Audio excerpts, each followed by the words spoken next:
I was told to say an anecdote. Anecdotes are easy. So I thought to myself, what kind of anecdote can I tell these people who really have more important things to do? And I figured I'm going to tell you how Spider-Man came into being. It's a true story, although sometimes it's hard even for me to believe it. But we had already done the Fantastic Four and I think maybe the X-Men, I can't remember the order, but my publisher came to me and he said, Stan, I want you to come up with another superhero. So I said, okay, went home, and when my publisher said do something, I'd better do it because I wanted to keep my job. I thought, what can I come up with now? And the most important thing in a superhero at first is the superpower. Once you get that, everything else comes along. So I thought, what power will I give a new guy? And I saw a fly crawling on the wall. And I said, hey, if I could get a superhero that could stick to walls and crawl on them, man, that would be cool. And I thought that was good. Now I needed a name. So I said, well, let's see, Fly Man, Mosquito Man.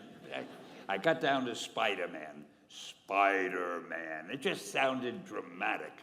So, okay, I had my hero. I had his power, his name.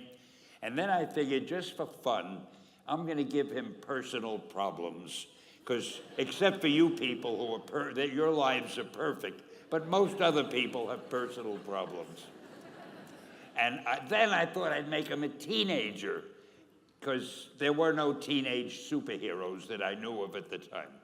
So armed with all that wonderful material, those great ideas, I ran into my publisher's office and I told him. This was my reaction, the reaction he gave me.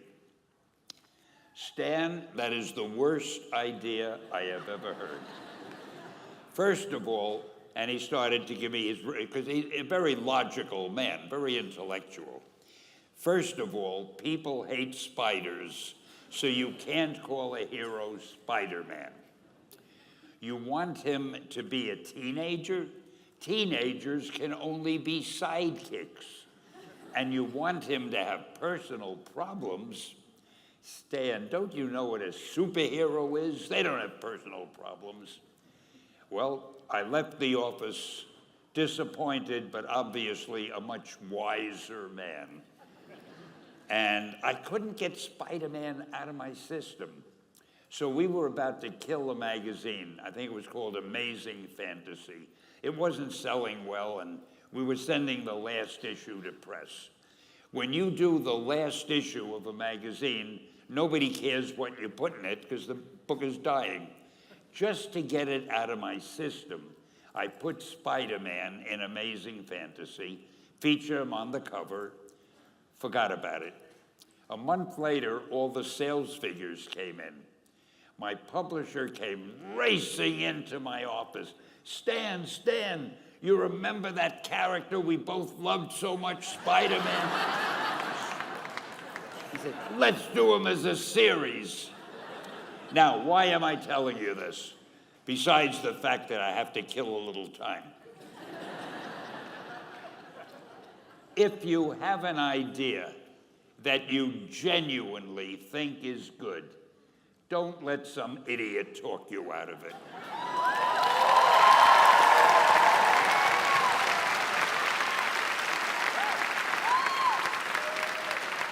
Now, that doesn't mean that every wild notion you come up with is going to be genius, but if there is something that you feel is good, something you want to do, something that means something to you, try to do it.